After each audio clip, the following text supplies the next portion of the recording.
1, 2, 1, 2, 3, 4.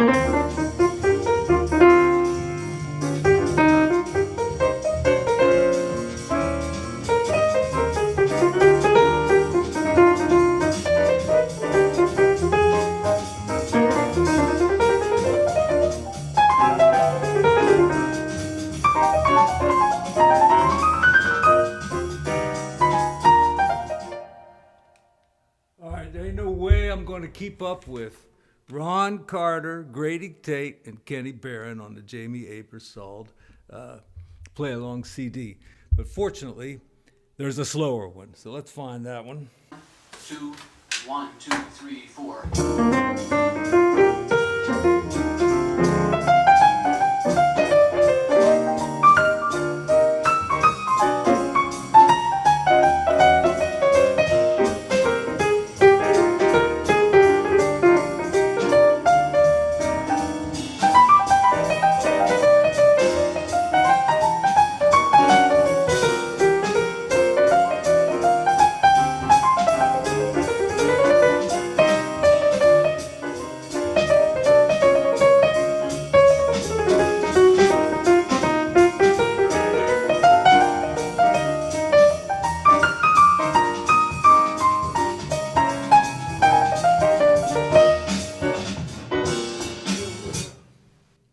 It's good practice.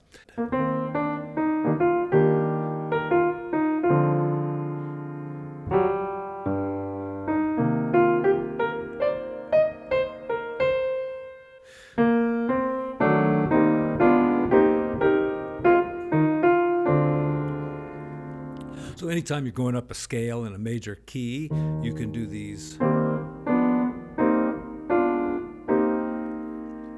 D half diminished. All right. Lots of cool things you can do with this. You can add the 9, the 11, if you're improvising.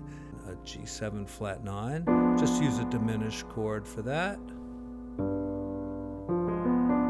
right. C minor. I could leave out the third since I got it up here.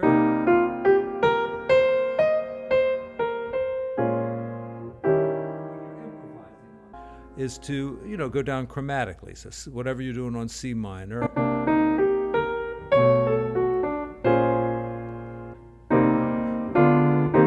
Now you could do the same thing here on C minor, and it's exactly like it was up there in E flat 7th.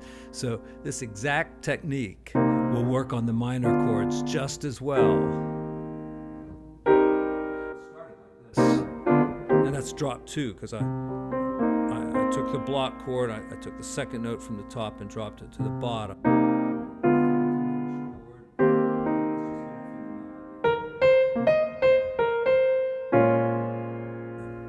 Maybe hit the melody note first and put the chord in next. And then, any dominant 7th that's just like this, you gotta put in some kind of an extension. It could be the flat 9, the flat 5, sometimes called the sharp 11th. So that would be a nice chord there.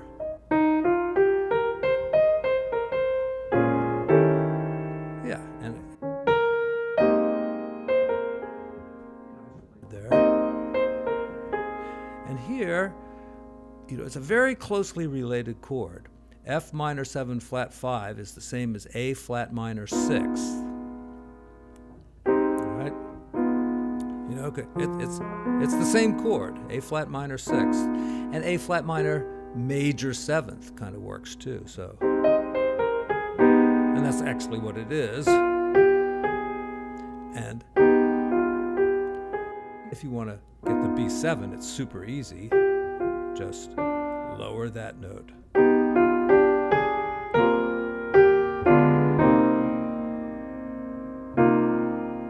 Did a little more of that drop 2. All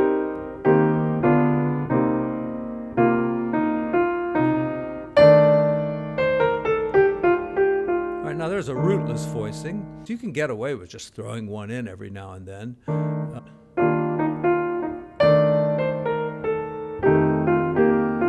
And you can always put the root in a little bit later, like here. Now there's just, let's see.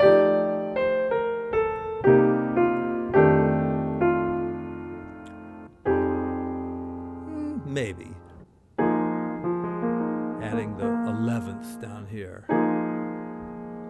And once again, fancy up that B flat chord there. Do some rootless voicings on the next part. So with a major 7th chord, you can always just put the 9 on like that, move it up. Though I think it's better to keep that in the chord. It just sounds cool. It also could be like a 6-9 chord too, so you could do that.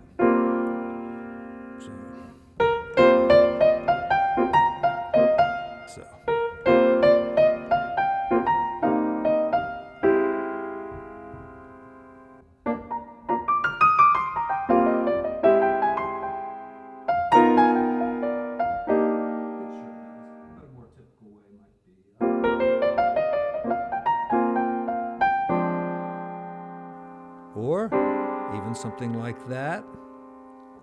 These are all possibilities for that D minor 7.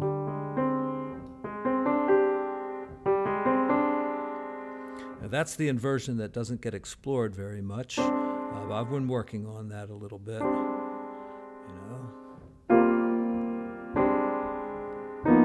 And it can create a nice voice leading there to use that inversion. These are the typical ones, right? This one or this. Or just play the chord as is. All right. G with a flat 9 could be a diminished chord, or you could make it a little bit more altered that way, or even more altered this way. I've been exploring these 2-finger runs too. Not this one in particular, but like that, 2-finger runs are really cool. There's one you could use on the D minor 7 flat 5. Think about an F minor 6 chord. Get it started like that, then just go 2, 1, 2, 1, 2, 1, 2, 1 as fast as you can. End up, on the root of the next chord, which would be a G, so something like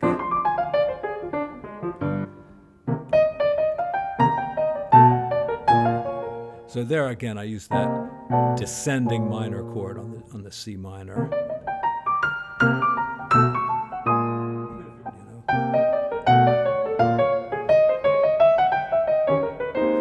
And then, use my old standby, the diminished scale. This is a scale you've got to know. It really is. The blues scale, the diminished scale, the major scales. You could do so much with those. I wouldn't even worry about any of those other scales. I did a video, I went over every single scale there is. Learn to use the basics first, and then these other scales will make sense. And I consider the diminished scale a basic scale. It really is. If you study Barry Harris and his approach to things, the diminished chord is like where the dominant sevenths come from. Take any diminished chord like this, and depending on which note you move, it becomes a dominant chord. Right? That becomes G seventh, this one becomes B flat seventh, this becomes D flat seventh, this becomes E seventh, and all those chords are almost interchangeable. Like from the 3 chord down to the 2 chord like this. So you could try out all the different dominant sevenths on that diminished chord. B is one that might not occur to you, but you see it has a really nice sound. A D works very nicely. F would work. That one. And anyway, that's another concept. Let's finish improvising here, this B section. We got E flat. Now, I love to just mess around with little enclosures on stuff like this.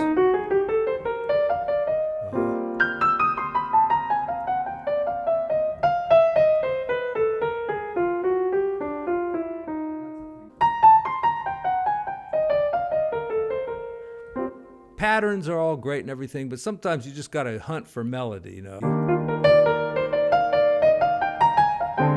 And then shooting for a tension, a 9th, an 11th, or a 13 as the first note that you hit on the new chord. did it on the G7 there. That's a G7. There's a ninth. We talked about that. And that was the diminished scale. I mean, you can even start it back here on the B flat.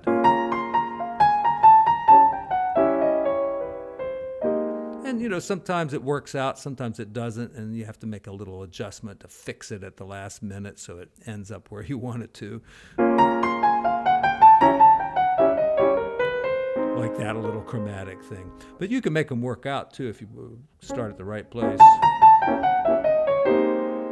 Right like that, okay? And then we're on A flat 7/5. You know, even another way to think of this chord is like A flat major 7th to D flat. Because look, F minor 7 flat 5 is D flat. So that's like a 1 chord to a 4 chord. So that's the blues, you know, so you can. And I'm using the E flat blues scale, though it might make sense to use A flat. Either one is going to work. Now, check if you're using the old real book, which I'm using right now. You want to check back in the table of contents there. Near the beginning, there's a thing called errata, which is all the mistakes. So right there, it should be G minor and C, A minor 7 flat 5 and D, going to an E flat. Why does D7 go to E flat? Well, think about it. That's an augmented chord. So an augmented chord is kind of like a 7th chord, right? Moves very nicely to E flat. So D augmented moves there, and you know, an augmented note, if you have a 7th chord and put that in, that's just like a, you know, an altered dominant.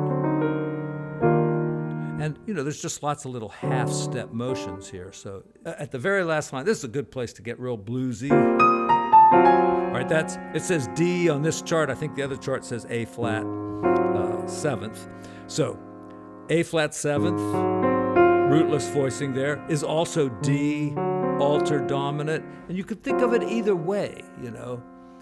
I would probably just be playing on E flat here with a feeling of the blues. And then a G7 is correct, but you know, an altered chord is good. And an altered chord there too. You know, you can think of that as D flat to C. You could think of that as G to G flat, right? G flat. And bass players can think of it that way too, and sometimes they'll play notes that you don't expect down there.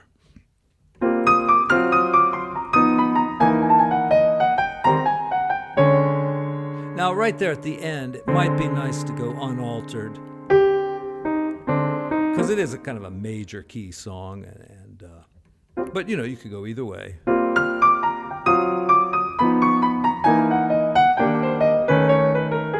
That came out wrong.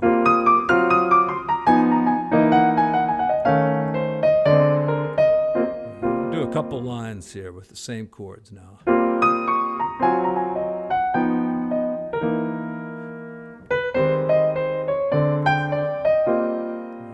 Something else here.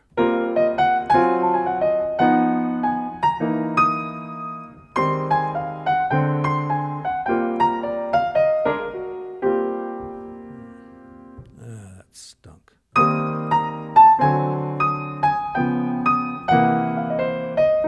Yeah, so I was thinking that way this time. I went down to D flat that way. So you can do that.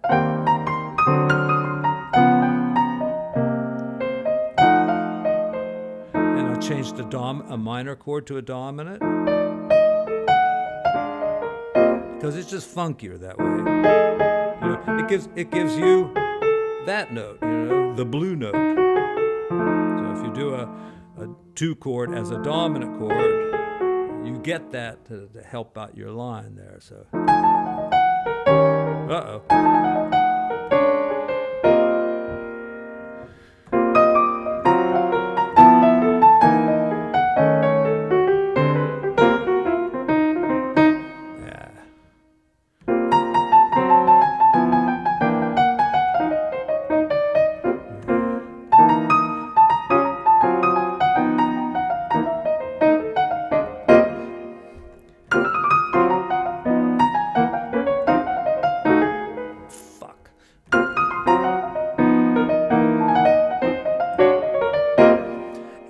this is how to practice. Take one line of this song and just keep practicing crap over it until you can do it and go on to the next line. You're going to make mistakes, but nobody's going to know because you'll just keep going and it'll sound right. It'll be jazz, you know.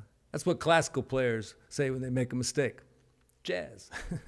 Well, anyway, hope you got something out of this video. Thanks for all your support over on Patreon, through PayPal, and hit that subscribe button. Thank you very much.